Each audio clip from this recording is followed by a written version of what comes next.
The Missouri River is a dynamic, fascinating waterway that's best appreciated from the river itself. Join Ozark Outsider as we paddle and explore a surprisingly isolated but very interesting 30-mile stretch in central Missouri, between Glasgow and Boonville.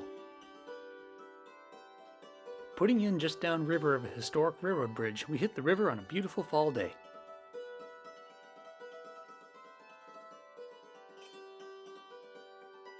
Although the river has been engineered from its natural state to maintain a navigation channel, there isn't much barge traffic. But if you do encounter a tow, steer clear and stay alert. Towboat wakes are complex and can reverberate throughout the river long after the tow is passed. Just watch how long the water stays rough after this one has gone by.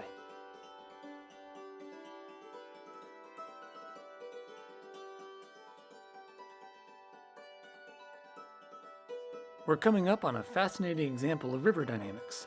While the natural Missouri River formed a complex and ever-changing network of shallow, braided channels, the modern river has been engineered into a single, deep, stable channel maintained by extensive control structures. But from 1993 to 1997, multiple floods cut a new side channel across an engineered riverbed, now known as the Lisbon Chute. The inlet, seen here, was eventually stabilized with control structures to prevent it capturing the main channel. Later on, inspired by the more natural habitat created by the Lisbon Chute, and concerns about endangered native fish, additional artificial chutes were engineered into other riverbeds, including one just downstream of here at Jameson. Warning, do not attempt to navigate these chutes. They may look good in the aerial photo, but they can have swift currents, high banks, and control structures. Stay in the main river channel.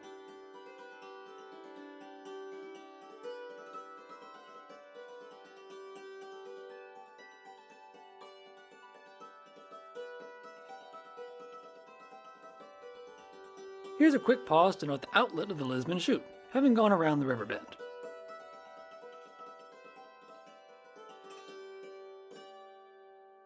Time to take a break. Paddling the Missouri gives you a chance to explore the river's fascinating sand and gravel bars, like this massive one at Jameson Island. The Missouri carries directly eroded material from as far as western Montana, as well as collecting glacial material scraped from a much larger continental area and deposited within the river's grasp. So these bars have phenomenal rock picking unequaled elsewhere in Missouri and are well worth your time. River bars can also have really neat erosional features of their own, and are a good place to pause and watch the river go by. Even in the relatively slow, shallow water of this inner bend, the current is moving right along, and it's much stronger out in the main channel.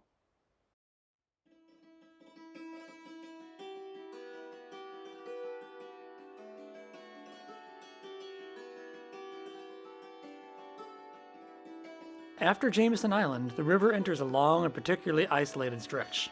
No boat ramps, no settlements, and really no sign of people at all unless you happen to hear farm equipment in the fields hidden behind the riverbank trees.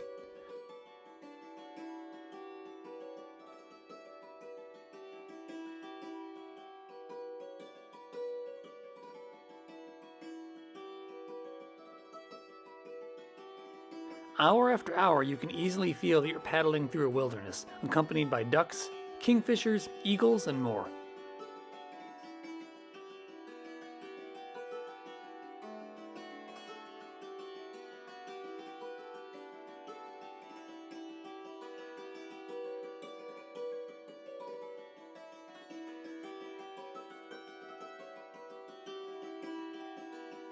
A clear sign that we're near the end of the day is the appearance of the old MKT Railroad Bridge at Boonville.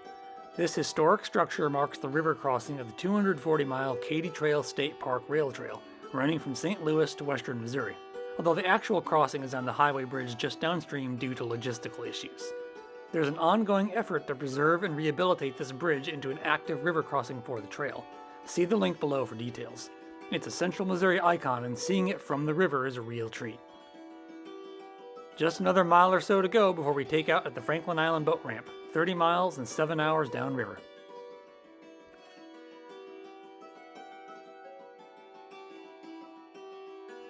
Paddling the Missouri is a great experience, but it's not for novices. Don't be fooled by its placid appearance. The current is strong, control structures and barge traffic can be dangerous, and weather can change quickly. Time of year and water level really matter. If you're not an experienced paddler familiar with both river and lake conditions, we suggest making your first trip on the river in the company of others, such as in organized outings arranged by groups like Missouri River Relief or River Outfitters. See links below for suggestions. But if you can find a safe and practical approach, floating the Missouri is an unforgettable way to rediscover this often overlooked, but always fascinating, big river.